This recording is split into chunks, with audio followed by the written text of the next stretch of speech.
What's going on, everybody? It's the man, the myth, the legend, beast of Brawlerz 16 here, and today we are going to go over the top 5 underrated badges in NBA 2K20 badges that you're either not using or not putting enough points towards in this game. And I feel like, what better badge to start off with than defensive leader. I see a lot of people, they use this badge, but it's not fully upgraded. I can't explain how important it is to have this on Hall of Fame. Don't go one or the other. Don't go halfway. Don't go, bronze. Don't go gold. You have to go Hall of Fame. This badge is extremely important.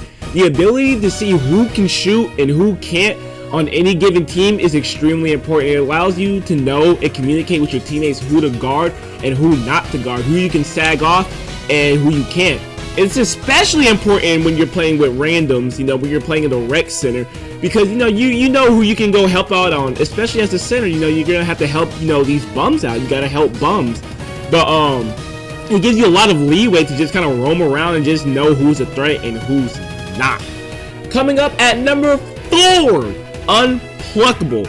Even before the recent buffs that I got, it was pretty darn essential to have this badge, especially as a big man, because every single big man, I don't care who you are, if you're even a tad bit okay at the game, you know what it's like to get a rebound and to have it just stripped from you.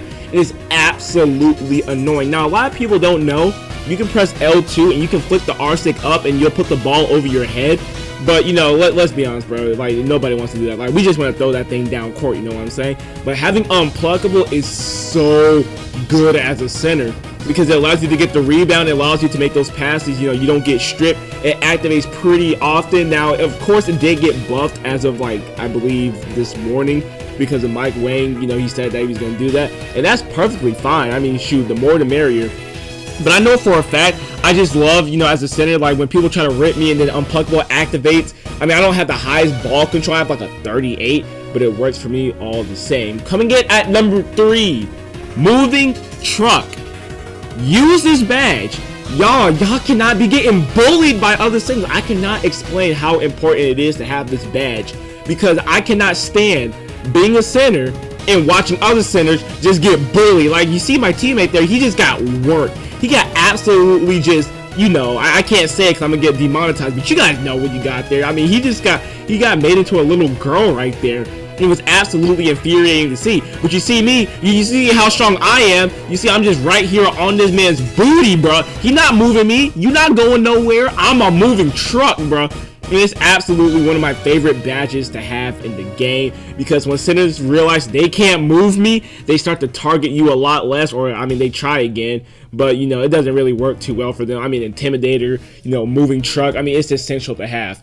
Coming in at number 4, perhaps one of the most underrated badges in the game, Clamps. Now, show of hands, how many of you guys, you centers, how many of you guys play 2s?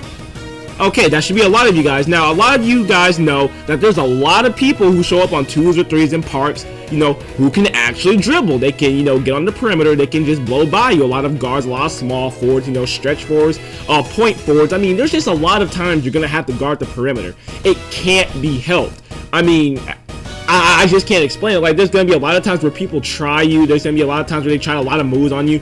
It's good to have clamps because you can stop them dead in their tracks, especially if you're a good perimeter defender and you just shade to their direction. They will pick up the ball more often than not. And what I love about clamps is that, especially on other centers, it activates while you're in the paint as well, and that is absolutely huge. I don't know, it's one of my personal favorite badges, and I'd upgrade it more if I didn't have other badges to upgrade. But coming in at number 1, Slithery Finisher. My goodness. Now, I know what you're thinking. I ain't never in my life seen this badge activate. Not once. And you're right. I've never seen this badge activate. But I can tell you, after playing so many games with it, there is definitely a difference. Increases a player's ability to slide through traffic and avoid contact during gathers and finishes at the rim. Now, where are you most likely to be as a center after you grab a rebound, an offensive rebound? Where are you most likely to be as a center, period, especially if you're defensive rebounding and finishing one?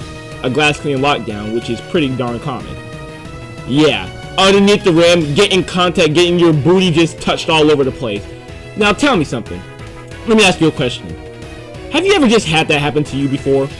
Have you ever just been completely underneath the rim? There's barely anybody in front of you. There's just some weak sauce opponent, maybe a guard or a center. You grab the rebound, and for some reason, you do this. I mean, you're a finishing archetype.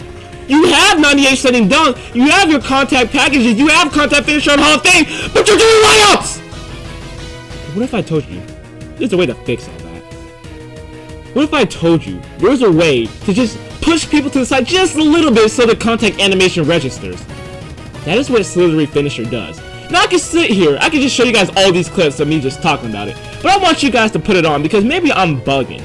Maybe this video is wrong, but I played enough games to tell you that no, this is completely correct. Slithery finisher is glitchy and it works because it separates you from the opponent. It gives you enough space for the context to register.